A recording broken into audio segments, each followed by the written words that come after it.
Hello, and welcome to the God Theory Podcast, episode 30. This is Euthyphro's Dilemma. We're going to be talking about that. We'll be talking about a couple other things, but that made the catchiest title, so I figured I'd name it that. So what's up, David? Ooh, not a lot. Just been playing weird old PlayStation portable game. This weird Really? RPG. Yeah, it's like a meta RPG that makes fun of RPG tropes. It's the concept is the console wars have been raging, and all the consoles are like represented by these goddesses. It's weird. It's pretty dumb, but it's got classic RPG grinding, which is fun to do while you're listening to audiobooks. I love those meta type, commentary or content, just content that brushes over the meta. Yeah. I've been watching Community. Have you ever seen that? It's really funny. I will kill you. I'll kill you where you stand. You do this every time. What, David? What are you talking about? Just a sad face. There's just this long history of David recommending things to me, and most of them are crap. But they're all great, and you love them all. But for some reason, you don't watch them. You're like, I'll get to it. They're solid gold. Firefly was one of them. You recommended that to me. You're like, it's like a Western in space. I know that sounds weird, but it's really good. I was like, yeah, but finally got deployed, and while I'm just sitting around doing absolutely nothing in my free time, I was like, all right, I guess I'll go. I went to the store and bought a copy, of Firefly, and then popped it in. I was like, David, this is so good. And then I want to talk to him about it, but he's always salty at that point because he's like, of course it's good. It's like 2.5 years after I told you to watch it, and you're like, hey, have you ever seen Firefly? It's pretty good. Yeah, and I think the only thing I've recommended to you was Game of Thrones. Did I recommend that to you? Yes. You actually sat me down with the book, and you're like, hey, I was house sitting for you, and you're like, you've got nothing to do but read here. And so I finally read it. But typically it's the other way around, like Attack on Titan or any of the things that we just fell in love with. It was David first. But what's funny is I mixed up a long time ago, and I still wonder if this was you. I think it was. I never Radiata Stories. How would I recommend that to you? It's the worst game. It's a horrible game. And I went out and bought it. It was a trade-in thing too. So I brought in a bunch of my old games, and I'm trading them in, cashing out all these wonderful titles I had so much fun with. And so I'm like, it's like here we this go. Terrible RPG that was on the PlayStation 2. And Tim liked it for some reason because Tim had a PlayStation 2. I was always a Nintendo guy, but Tim was just like, oh, Radiata Stories, it's really good. And so Jeremiah goes out and buys it, and it's terrible. It's really bad. And it's I was awful. playing it with you, and I was like, this is the worst game ever. And somehow in your mind, you were like, yeah, David recommended this game to me, and now he's got the worst taste. I'll never trust him. Oh, yeah. Well, anyway, one of them is Community, and it's got a lot of that meta humor. Like it's jokes about jokes and all that nonsense. I like it, but it makes fun of tropes, I guess. But for it to be funny, you have to understand that that's what they're referencing, and then you have to be able to, at that point, I don't know. So maybe some background in, I don't know, literature. I guess you need to understand pop culture, literature, like storytelling. There's a lot of things you have to keep straight. I've called it the smartest comedy on television when it was on, because it's way smarter than your standard sitcom fare, where it's like, it's a hilarious situation. Will they or won't they? I think it's that and 30 Rock. I thought 30 Rock was pretty funny. They did a lot of fourth wall stuff and winks to the audience that you pick up as you're going. But yeah, there's a lot of jokes you just won't get unless you're looking for that kind of humor. That episode where Abed was doing stuff in the background the entire time, and then at the end they're like, "Hey Abed, where have you been this whole time?" He's like, or what have you been doing this whole time? He's like, "Oh, not much." And then that was it. That's the joke. But at any rate, a ghost. That's it. It's my wife. She's crawling on the ground. I can still see you. Might as well stand up. She's got a silly hat on, so that's fun. Yeah. Why do you have a silly hat on? Oh, we're supposed to go to the Halloween party. Oh, okay. Anyway, so yeah, this is a good show. But that's what I've been doing with my spare time. Yeah. But anyway, so the name of the episode, Euthyphro's. Is it Euthyphro? Euthyphro? Okay. That dilemma. That's the one where, and this is just me recalling, you're trying to recall from a decade ago, but the one where there's a priest, right? He's a pious priest who his father committed some transgression, and he's talking to Socrates outside of the court, right? And Socrates is actually, this is one of his last things that we have from him. through Plato, because he's about to be on trial for corrupting the youth of Athens. And so there's this priest here, and he's like, "Hey, Euthyphro, you're like a super religious guy, right?" And Euthyphro's like, "I'm the most pious person alive." And he's like, "Good, because I'm about to be on trial for corrupting the youth about false gods and impiety. So can you teach me about piety? Because you are wise." And I, that's classic Socrates. Like, I'm an idiot, so why don't you tell me about piety? Did you ever get a sense of whether he was trolling? I can't tell if he was the first successful troll or if he really was constantly shocked about how stupid people were. No, he's such a troll. the way this dilemma ends, like he keeps pointing out how Euthyphro is like going around in circles, and Euthyphro gets frustrated and says, "Oh, I got a thing. I left the oven on," and he runs off. And the last line of dialogue is Socrates going, "Hey, no, wait, you have to stay. Who will teach me about piety? Oh no!" And he's clearly being a troll, which is why one of the reasons why he was executed is like, yes, he was teaching impiety, but mostly he was just pissing people off who were in power and dumber than he was. Yeah, and just asking questions. There's some people who here's I always find that I'm on a bad side of a debate whenever somebody says, "Yeah, just Google it," or ask around. When people say something like that, I'm always like, "Oh shit," because nobody wants you to go to Google if they're protecting information, right? Like no conspiracy theorists is gonna be like, "Yeah, just Google Benghazi, no big deal," because they know what you're gonna find. You're gonna find the report that showed that everything's fine, or that there was no conspiracy behind it. That everything was according to plan, but. Yeah, whenever somebody's like, I've been on the wrong side of debate before where I'm like, I don't know, I don't think that's how this works. And then they're like, oh, well, just Google it. So I think that, he was like trying to find the truth in things. And some people who, realize that somewhere deep inside that the truth isn't on their side may not want that. And I've kind of that's this theory I've had for a long time. I've really had this since I was a believer. And then whenever I switched out of that, I always had this feeling in the back of my head, and people call it doubt, but I think it's we all know it's bullshit deep inside. You all know, and I think they do, because there's a test that you can do for people who are delusional, and this isn't like a real psychological test. This is just something I do if I'm working with someone who I suspect may be delusional. Like I worked with an erotomaniac, which is someone who feels that they have a relationship with somebody else, a loving relationship, and it's all made up, right? Like a celebrity, it often happens, right. Stalkers. But one of the things you can do to test for that is see if they'll behave in a way that is consistent with that delusion. And if they are, then it's straight up, then it's clinical. It's like, oh shit, because for example, like, oh, I'm getting these emails from Taylor Swift. Let's say that's what's going on.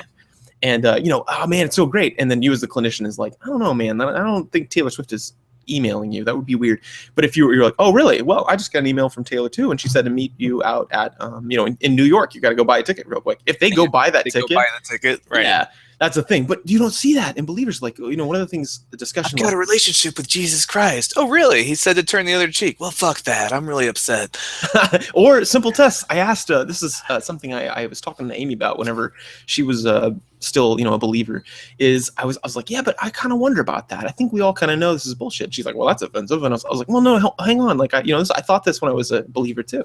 It's that I was like, for example, do you believe that Jesus listens to God listens to prayer? She said, yeah. And I said, does he answer prayer? She said, yeah. And I said, what's the criteria there for whenever you pray and nothing happens, or you pray and something happens? And she's like, well, I can't mess with people's will and all these little weird rules they come up with. But then I was like, okay, so for example, something that wouldn't mess with anyone's will could be a miracle, and and we had set a precedence of like, can things appear, those sorts of things. And I said, well, you're really thirsty right now. Why don't you pray for water to be in that bottle? And she's like, that's not how it works. And I was like, what mechanism right now just went off that said that's not how that works? What was that? And then she said, oh, well, it was, that's testing God. And I was like, well, is it? Or did you just say that was testing God because it set off that mechanism?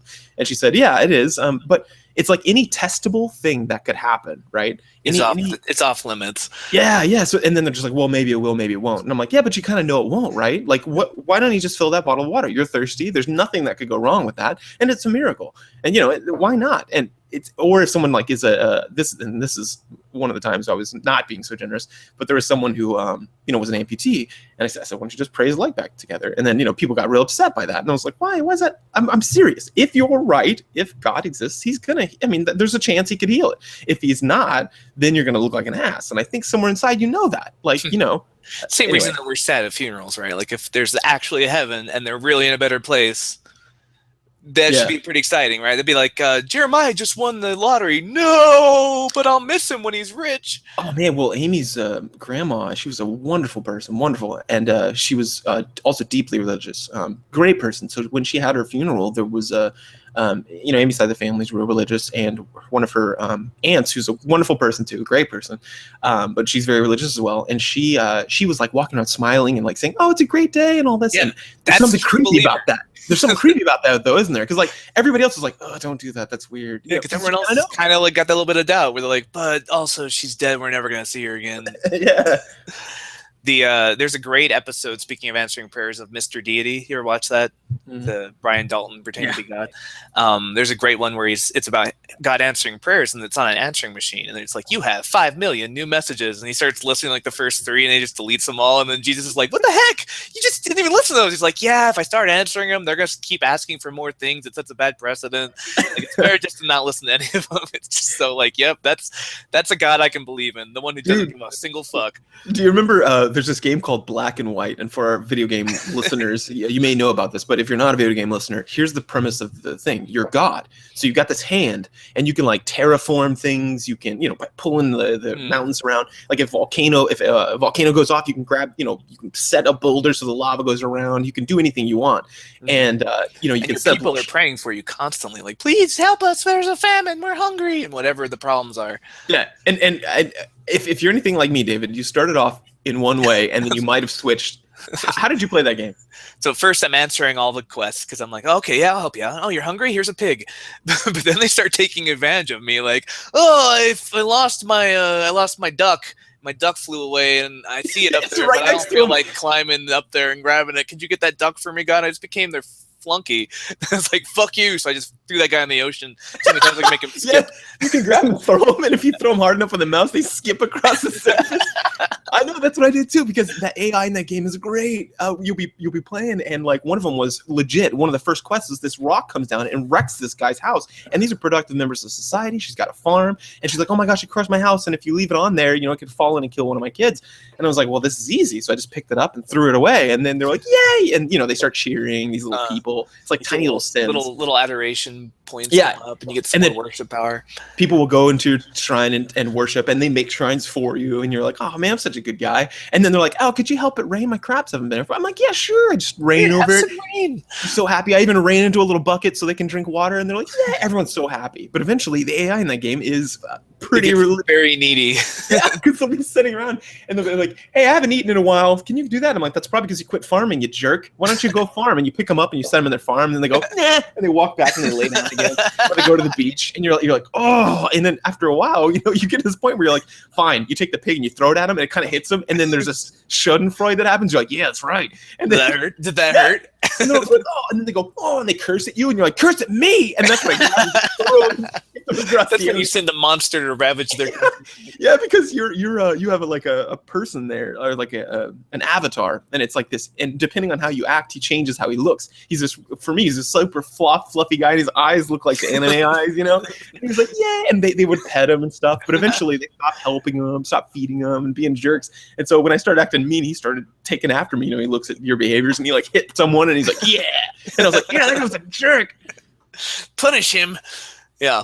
But Euthyphro's Dilemma, I just reread it for a book club, and I'm the only atheist in the book club. It's a bunch of Christians, and I was already sort of nervous going into it because Christians cannot talk about Euthyphro's Dilemma without making it real, and it's super frustrating when there's a dilemma that's got an obvious answer.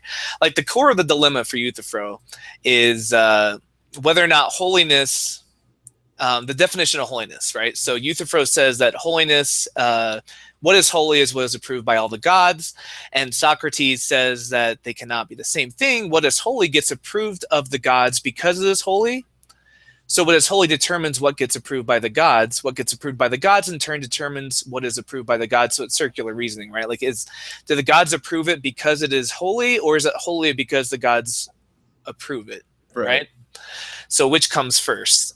And so it's an interesting question on a meta level, because it's like, are your gods circumscribed by the idea of justice? Is justice greater than the gods? Do they have to obey this idea of justice, or is justice whatever the gods happen to do?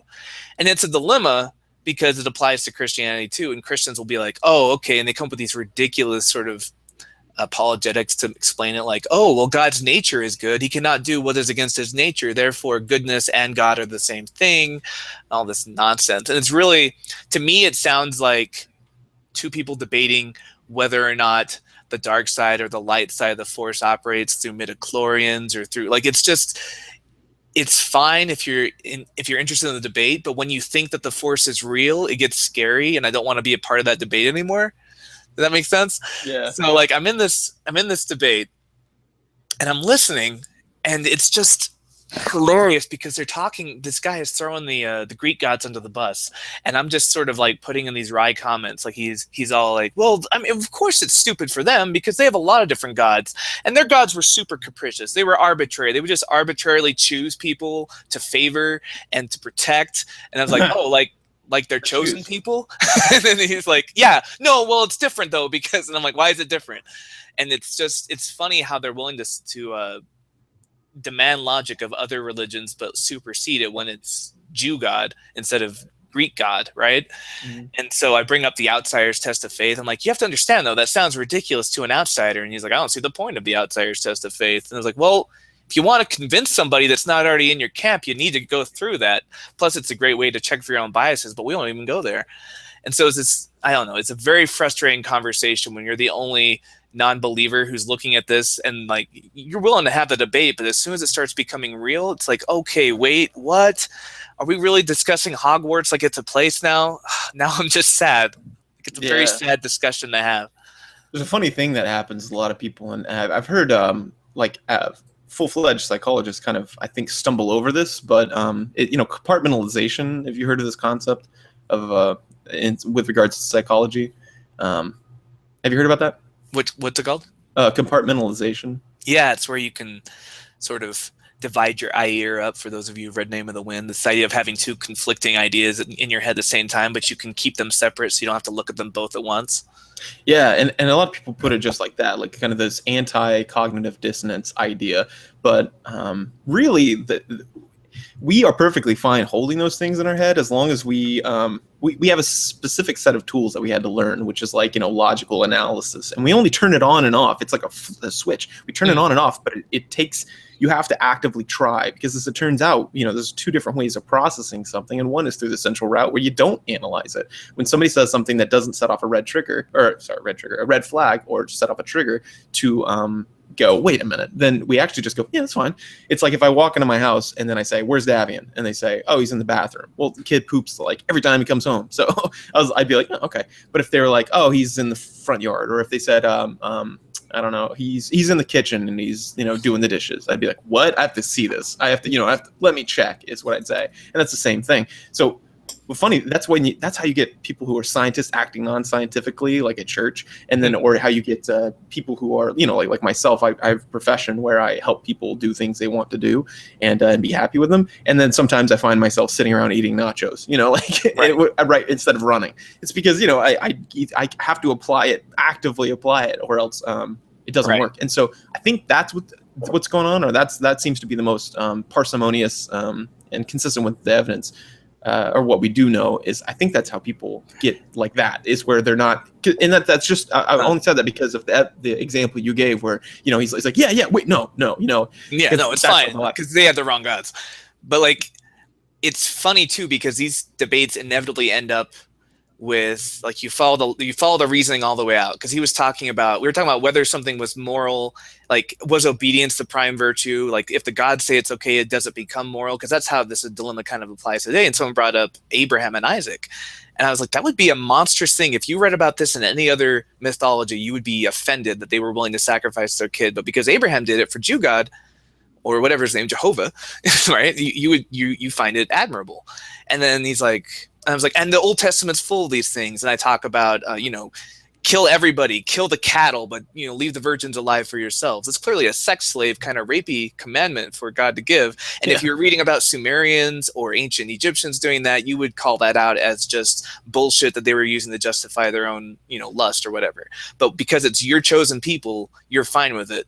And inevitably, the conversation ends up like this. Well, maybe this is just what happens when a finite mind tries to comprehend the infinite. In other words, maybe logic doesn't apply to God. And I was like, that's special pleading. And they're like, wait, how is it special pleading?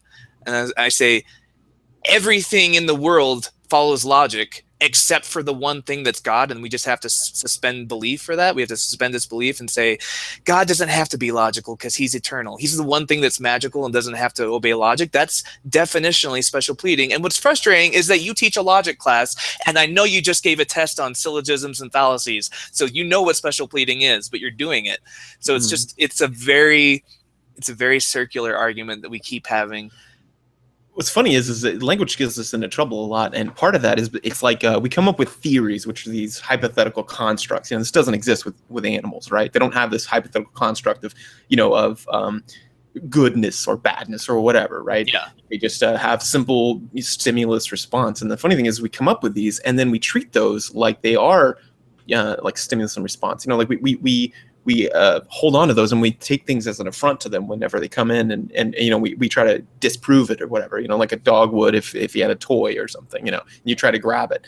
The funny thing is that's how we treat these things. So we act very much like that. We've had some findings recently, that suggest that even academics are that way. We see a theory that's antithetical to our theory, and we instantly go whoa, and we start to treat it like an animal does, through the same sort of pathways, which is really intriguing. So we have to be careful with that sort of thing. But people come with this theory of like, God is this way, and then they'll treat anything that comes in like a foreign body, and they'll kind of try to expel it before they just drop your guard and just kind of sit there and look at it dispassionately.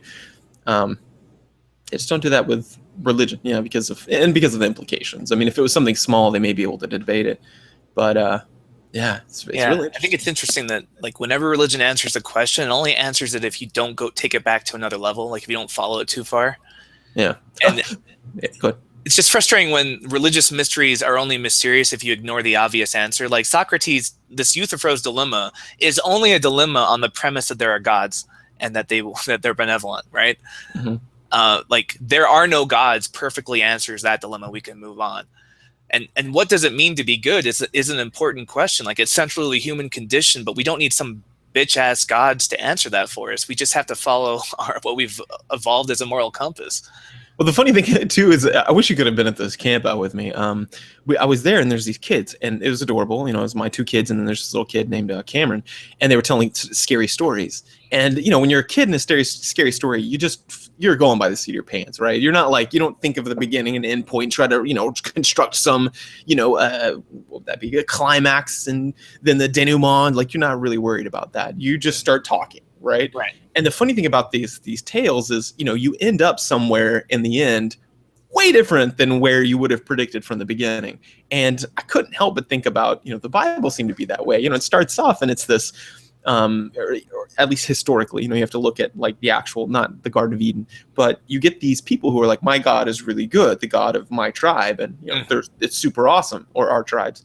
It's better than your God. And then they say, well, our God's just as good. And you're like, oh yeah, well, our God will go to war with your God via us, and we'll see what happens. Yeah, we'll see whose God wins. And they win, and they were like, well, there you go, your God has been defeated. And ours is this, lightning God. If you look at, the historical like Yahweh was originally a god of war, and that was the one that won. And then he's like, don't worship other gods, which meant that there were other gods to be worshipped. Yeah, it's this, and the whole term Elohim, which means the multiple. Gods. It's plural. Yeah, and I pointed that out. That's what's scary. Is this is that was the beginning of the end for me whenever I started looking at these things literally and dispassionately. But the where this morphed to like now there are no other gods and there can't be other gods, and he's in this different realm, and he sends his son to everybody, not just the Jews. It just ends in this place like the kids did on their scary story, where I was just like, where are we? Pretty soon there's this guy flying through this. Yeah, he's flying through the air on a squirrel, crapping on people. From the beginning of like, you're in a scary room with hands, and that's where it started. You just don't see that in somebody who's crafting a story or who knows the end point when they start. Something with a coherent, logical plot.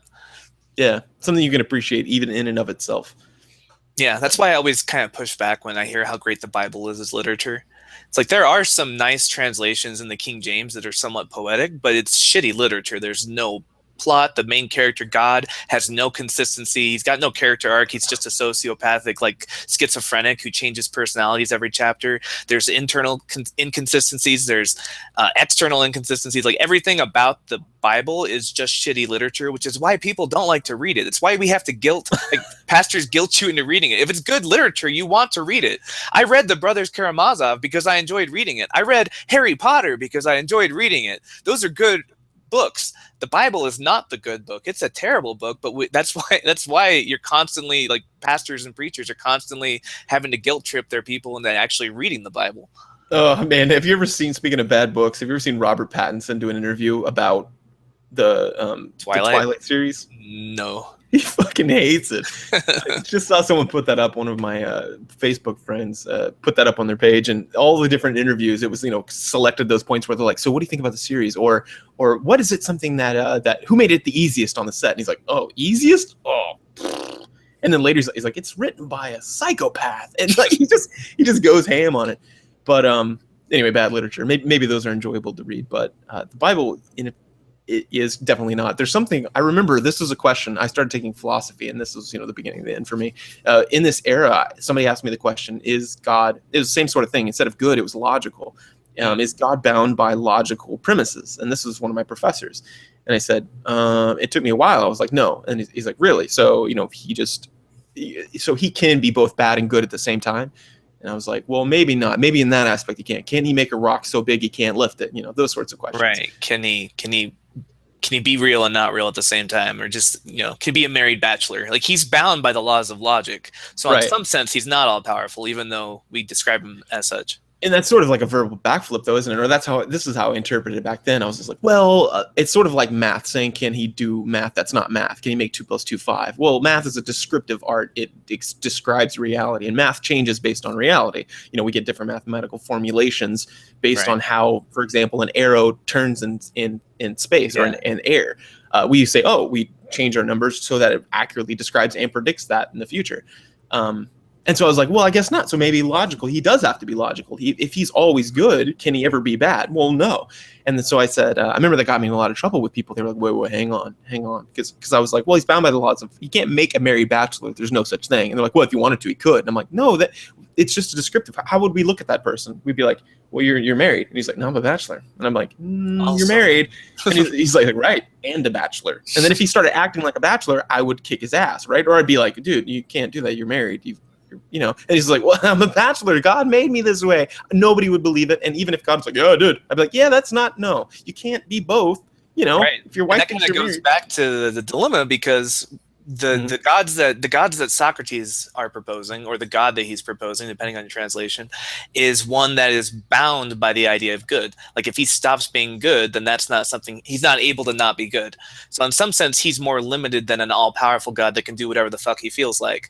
So the Christian answer to that is, well, yeah, God is bound by his own nature. He's never going to want to not be good, because he is what is good. And so it's this weird sort of circular reasoning of saying, like, is God good, or is he just act good? It's like, well, he's both and he's neither. It's so frustrating. And it's the same thing with, like, one of the Christians I was arguing with or discussing this with was saying, like, yeah, no, he's bound by logic. I'm like, so why can't he be bound by an external set of values? Like, why does he embody logic? Is that why he's bound by logic? Like, is it just part of his nature to be logical? It's just this weird. And it just sounds like somebody that's way too invested in Star Wars explaining why a parsec is a unit of time and not a unit of distance, right? It's like, well, no, it can be both, because when you think about it, the way the hyperdrive calculates jumps is he's calculating the fewest number of jumps, so it's still both.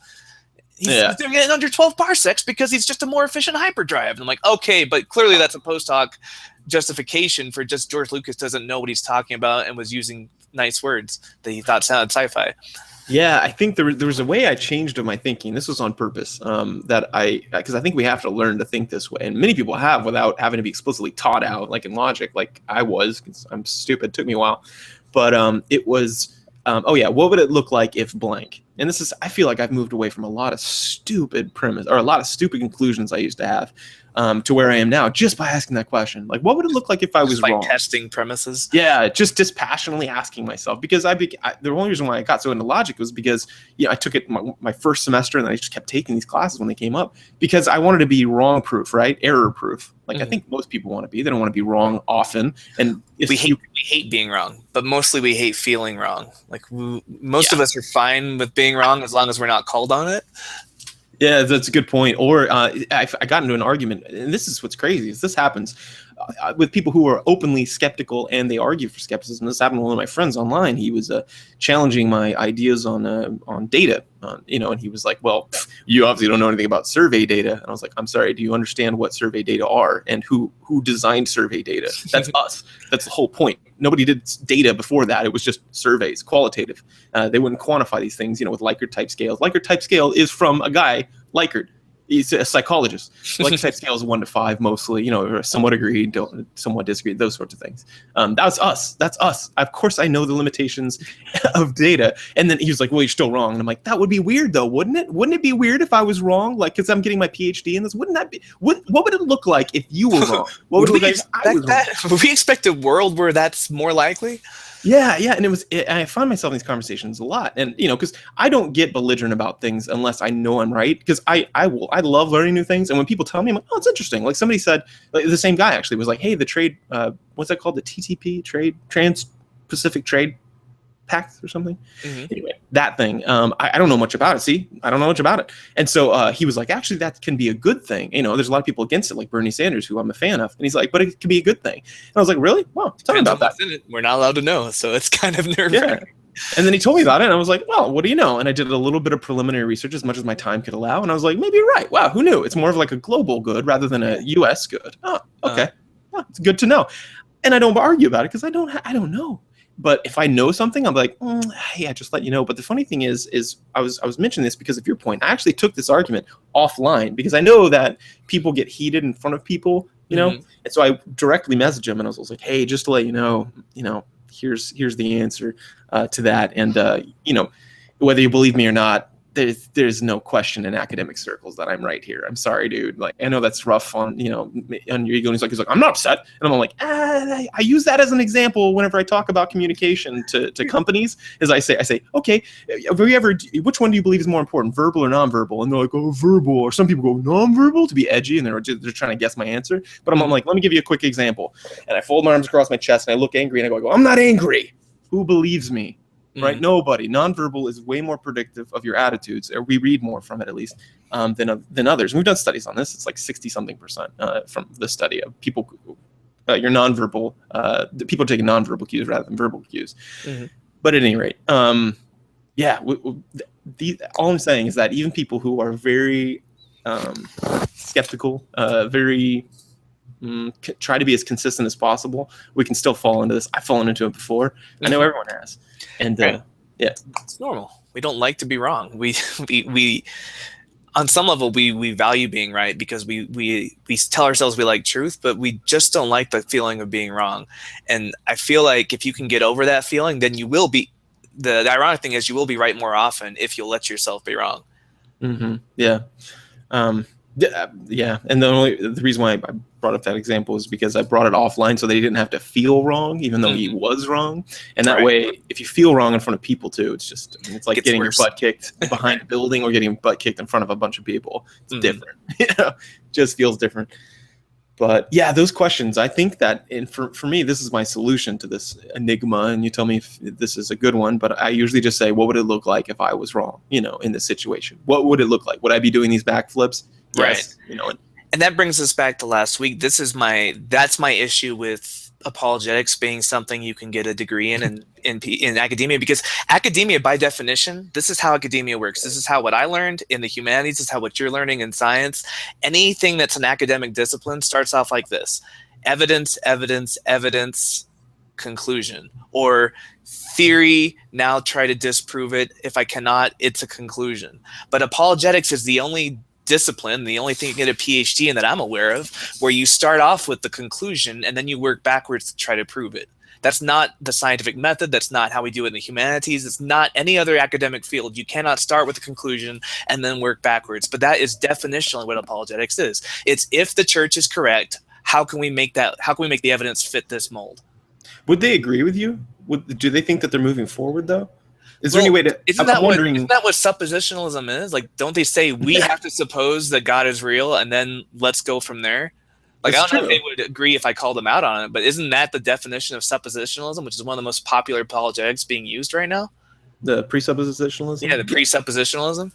Yeah. Is that in academic circles? I mean, I'm assuming, yes. Well, it's apologetics. Why is this in academic circles at all? Why are you getting a PhD in apologetics? That's what makes me so upset, because it's not an academic field. I sometimes wonder that, like, if you're going to go publish, I assume they have their own journals. If you're in the academic discipline, you do. I mean, the weirdest things do. So I'm not like, right. like Sasquatch sightings have journals. Yeah. It's just you have people who are skeptics towards you. I wonder if whenever you put something up, if they're like, no, that doesn't work, buddy. Sorry. Or is it just a big circle jerk where whatever you put in, they're like, are there papers being published in apologetic journals that say, oh, it turns out it's very unlikely God's real. We've been wrong, bros. We've been wrung. That's why I'm curious about that. Like, you get into this was brought up in a different context. What was it? I think it was biblical archaeology, and I think it was Richard Carrier who brought this up. He was like, you just don't see a lot of biblical archaeologists who don't believe in the Bible. By definition, right. It's biblical, and that's what draws you to that field. Right. It's like people who say Jesus, and it's like, oh, well, most people think Jesus was real. It's like, well, yeah, but you do have to consider that most of them think that Jesus also rose from the dead and will save them from their sins. So the whole mythical versus historical question has some level of bias. Yeah, definitely. Yeah. I don't. It's there's a YouTube channel called shoot, I forget what it is, but it's one that has Noah's Ark, where they're going through the logistics of making it's like badly animated cartoons by some Australian guy. He's got a YouTube channel, and I'm gonna have to look it up later so we can reference it next week. But it's so funny because there's this one episode where it says, like, what would it look like if creationism was true and science like figured it out? And they have this big academic conference like, oh, it turns out we were wrong. Evolution's not a thing. It was creationism, but it was. And he brings up like the Korean god so and so who created the Earth this way, and he's like, oh wait, no, we just got an update. It turns out it was the Egyptian god Ra who did this and this, and he goes through all these different mythologies. Because even if creationism is a thing, that doesn't necessitate that it's Jehovah who started things rolling. So they go through all these different mythologies, and it's just hilarious because, like, oh, we've got egg on our face, but we have to go where the evidence leads. Turns out it was Kronos who had sex with Rhea, and all this stuff. Ate his son. So yeah. And then one of the ones they list is Jehovah, and then they're like, oh wait, no, we just got another update. Turns out the evidence is pointing to, and so it's just crossing out all these different myths, pointing out that, yes, even if creationism was real, it does not lead to, therefore, the Israelites were the ones who got it right. That's a really good point.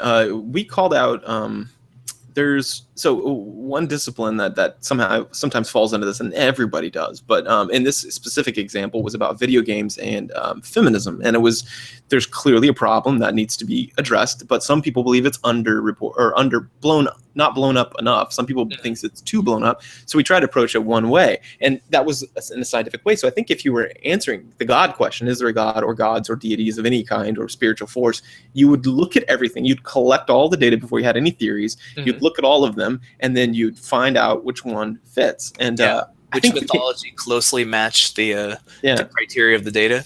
Yeah, and we got a lot of positive feedback, a lot from feminists and non-feminists alike, or I guess they never mentioned, but they didn't self-identify as a feminist, and they were like, that was great, dude, that was good. I felt like I learned something. So I think you'd look at that, you'd be like, is there a God? And you would have to consider all those and read them all equally as well. But you see people a lot of times who, they're like, oh, well, I know that God is true, but I've never read the Quran, and I've never, studied Buddhist writings. Yeah. So to me, the Zoroastrian God mythology makes way more sense with the world the way it is right now, where you have two equally powerful beings, one good and one evil, and sometimes the evil god's winning. That explains the theodicy, the problem of evil, way better than any Christian apologetic I've ever seen. So, like, if creationism turned out to be true, I would say maybe Zoroastrianism then. Yeah. I've got a different talking point if we wrap that up. Yeah, before we move on, the YouTube channel I was talking about is called Non-Stamp Collector. play on. Is that the one that goes through Noah's Ark? Yeah. Yeah, so man. check it out. Check out Non-Stamp Collector on YouTube. It's some hilarious, badly animated, hilarious sketches. Especially the Noah's Ark one. It's actually 2-part because it goes on and on. I didn't think I was going to watch them. Problems with Noah's Ark. It's so funny. It's so funny. Anyway, okay. So the second talking point was there was do you know Neil Carter? Name's familiar. He's a writer that's from down here. He used to teach in schools. Maybe he still does, but from Mississippi, and he runs a blog called Godless and Dixie. Okay. I found myself migrating to it from just friend of a friend, but then eventually because he lives in Mississippi and I know what it's like. You can relate to being godless in Mississippi. Yeah, he talks about certain cultural phenomena that sound like they're blown up if you go anywhere else. Like if you're like, oh man, if you identify as an atheist, it's cultural suicide here. Like you've got no groups, you've got no one to hang out with, and people are like, no, that's stupid other places. But here it's legit. You just have to start a podcast just to have someone to talk to. Yeah. And so he and do you know Dave Silverman? Mm-hmm. Okay, so American Atheist President. He does a lot of I guess appearances on different TV shows and stuff. He's the one who has that famous, if I remember right, that was the guy who had the famous internet meme of like the guy going, "What?" He's got like a what face, and it's from whenever he's talking, I think, to Bill O'Reilly. We've all made that face watching Bill O'Reilly.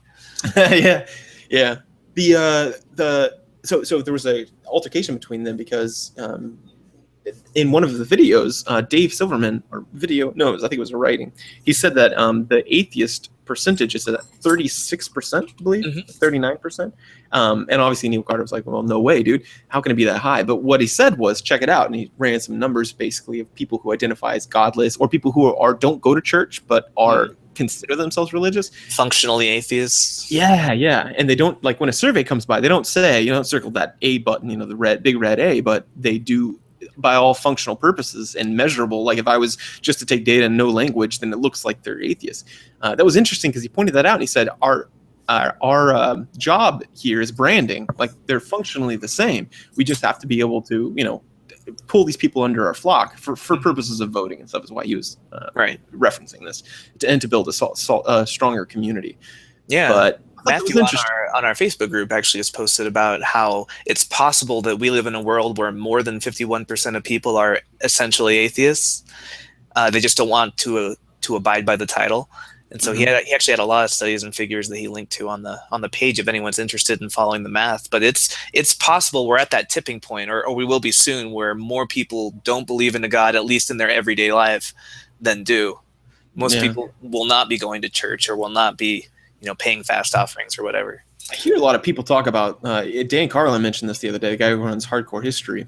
He talks about the internet as like this era. We're going to call it the internet era or freedom of information era because he thinks that it's the most important. I think he was the guy who said it's the most important invention we've ever made above light. It's better than the Gutenberg press. It's a game changer.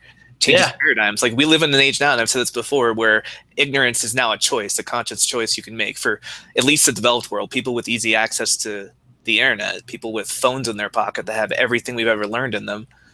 Yeah, and it's what spawned me to make that, I think episode 6, Vox Populi, the voice of the people. And then because, we get more, look who has more power right now. The people who, Kim Kardashian has more political power than Bernie Sanders, for example. Right. Or maybe not the fact that Bernie Sanders even has a shot in hell of winning any kind of primary is because of this age we live in where the digital format of information gets spread so fast. Yeah, but it's a little scary sometimes because I think about the people who reliably cause more change are people like Kim Kardashian, Kanye West. When we look at like social media analyses and then changes of attitudes, it's typically from things like that rather than legislature, which is good in some senses, but it's just downright scary in others. I wonder if that's an American phenomenon because when you read those Tumblrs or those interviews with people from out of the country about the weirdest things about America, like one thing that the French find really weird is that we value the opinion of celebrities so highly about political policies or anything. Because in France, like Jean-Paul Sartre, he was a philosopher, and he was a fucking rock star. Like, people would ask him, they would interview him about all kinds of things because they just knew he was smart. And so they're like, oh, this smart guy thinks this. But here it's like, oh, Kanye West says this. And maybe he's like secretly a genius. Like, it's hard to tell with Kanye West. But, you know, we value fame more than intelligence, it seems. And I wonder if that's a global phenomenon or just in our country. From what I've seen, it's just in our country. We haven't done much social media analysis in other languages. It's something we're just now getting into. First of all, the math for it is weird. We had to, use things from medical literature, which is not much of a precedent on that for math. But we went to epidemiology, like how viruses spread, and there was some mathematicians that had worked with the medical community and developed these formulae, and so we borrowed some of those. But the interesting thing is, there's two things I would say about that. One, I hate that. I hate that these people have more power, and I've heard people say it too about our country. They're like, "What the hell is a celebrity?" And I'm like, "Well, it's someone who's like famous," and they're like, "For doing what?" And I'm like, "I mean, sometimes just for, I don't know, for Euthyphro's dilemma. They're famous for being famous. Yeah. The things they do, are they famous, or are they famous because of the things they do?" Like, they were like, Paris Hilton, what the hell has she ever done? And I was like, nothing. And I was like, well, then who cares? I was like, well, that's a really good point. But the rat is always right? So what is it? Well, entertainment is our largest export. So it would follow that we would value entertainment. Yeah. If they had people who were as big in TV and movies and everything else, or music, then surely they would be, throwing it up. It's like, obviously nobody cares what Gerard Depardieu thinks. He's just this overweight lush who drinks a lot of wine. But if they were importing a lot of Gerard Depardieu movies here, maybe they would value him more. I love that guy. I know, I do too. But he's a goddamn mess. Cyrano de Bergerac. He was Porthos in The Man in the Iron Mask. Yeah. Oh, but Cyrano is one of the best shows I've ever seen. We had to watch it in French. I was like, oh, here goes. French, like 2 or something in high school. Yeah, I still show it in my French 3 class. But I watch it, and it's hilarious. There's this diss that he says, this one guy where he just looks at him and he goes, "Someone beating your mother." I was like, what? But then I was like, oh, you're saying that's how he became. Instead of cum, you came from semen, or you came from urine, which is worse. Yeah, and it wasn't like a highlight. That's the thing. It was just this glossed over moment where he just said it and walked off. It wasn't supposed to be this big moment.